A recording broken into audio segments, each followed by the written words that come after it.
Welcome to the second episode of Hairducation, yes, where we learn about all things hair.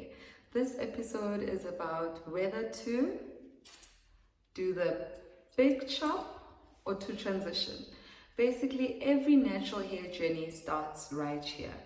When you are thinking of becoming natural, you have to decide between those two options.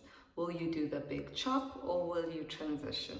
So let me share a bit more information about those two so that your decision can be more well informed. Basically, I believe that the easiest is the big chop.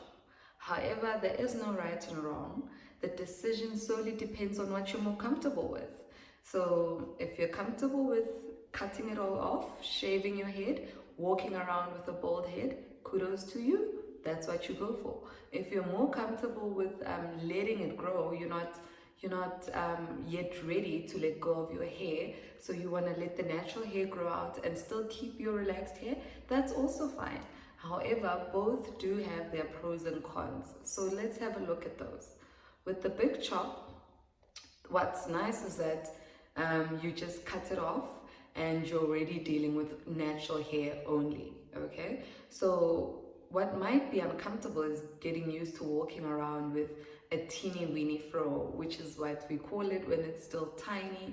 That might take some getting used to, but you can plait your hair, you can have braids, you can have twists so that your hair grows underneath those protective hairstyles. And that removes the issue of walking around with a teeny weeny fro, if that is an issue that you're worried about. So that's why I think the big chop is better, because that's it, you cut it off and you're already dealing with natural hair, and you just have to then decide. You can even wear a doek if you're feeling uncomfortable with walking around with a bald head or with little natural hair. You can wear a doek. There are many ways you can go around it, but it already allows you to start working with natural hair on its own, which is easier. Okay, let's look at transitioning. So if you decide to transition, it means that you're keeping your relaxed hair and then you're going to grow out your natural hair. So this means that you're dealing with two different textures of hair. So this might present a little problem. However, there are ways of going around it. You're going to have protective styles such as bantu knots. Bantu knots is a good one. It allows for both the different textures of hairstyles. You can do braids, you can do twists, you can use that while you transition and while you grow out your natural hair. So how do you transition? Let me give you 5 steps for those who are deciding to transition. Firstly, you need to stop relaxing your hair, obviously. So this allows your natural hair to grow out while you keep your relaxed hair.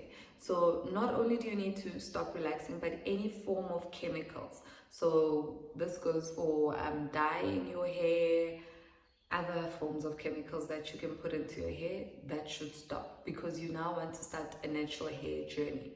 So that's what you do. Step 1, stop relaxing. Step 2, you stop using heat, any form of heat, because this will damage your natural hair. Because if you think of it, if you're trying to use heat to straighten your hair so that it looks the same as your relaxed hair, you're going to have to apply lots of heat to your natural hair for it to blend out with your relaxed hair. That's why you shouldn't use heat at all, because the heat can actually damage your curls and your curl pattern. So no heat while transitioning. So step 3, you need to use low manipulation hairstyles. These are great because your hair will be at its weakest. This, by your hair, I'm referring to the relaxed part of your hair. It will be at its weakest, and because there are 2 different textures, it will be breaking. You'll experience a lot of breakage. So you need hairstyles that don't target the hair too much. You need to rely on your bantu knots, your twists, your braids. That's what you need to rely on when you are transitioning. You can even use wigs. So just do wig lines. That's a low manipulation hairstyle. Wigs are great for transitioning as well. Just be careful of your hairline, because wigs can affect your hairline too. So just give your hairline extra love during that period as well. And then the 4th thing you need to do when you're transitioning is to deep condition regularly. You need to deep condition your hair at least once a week and you need to give your hair protein treatments at least once a month. For the same reason given previously, because your hair has two different textures, there'll be a lot of breakage. So you need to give your hair extra strength, extra moisture, and that's what the protein treatment is for, giving it strength, and the deep conditioner is for giving it moisture. And then the fifth way on how to transition is to have a goal in mind. So you need to know how long you're transitioning for. If you're going to be transitioning for a year, then at least you have a goal that you've set and you know how long the struggle is going to be for, so that you can keep it in mind and keep pushing on until you get to that. So have a goal in mind, and that will help you to transition successfully. People do transition for a year, some longer. It depends on you, how long you want your natural hair to grow out for, how long you want to hold on to your relaxed hair. It's all about what you're comfortable with. This is something that a lot of women carry their pride on their hair. So this is not easy, I understand. So this is something that you need to be comfortable with when you do it. So I can't say, hey, go for the big chop, or hey, transition. This depends solely on what you're comfortable with, because this is your crown and you want to carry it with pride. So it's good that you do what you are fine with and what you are happy with. What I did when I decided to start my natural hair journey is I went for the big chop. So I let my hair grow out, my natural hair grow out just about this much, and I cut off my relaxed hair. And then I tried walking about, trying to rock my toa, and I struggled a bit. So then I did braids, because I was struggling to walk around with a teeny weeny fro, because you also don't want to look like a boy, you know.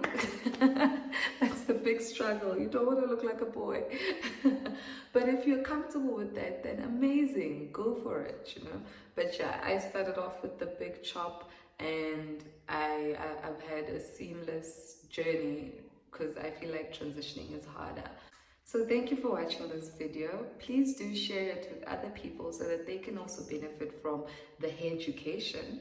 And do ask me any questions that you have regarding the big chop and transitioning in the comment section, in case I left something out. All the best on your decision, and thank you for watching. Stay safe, stay home.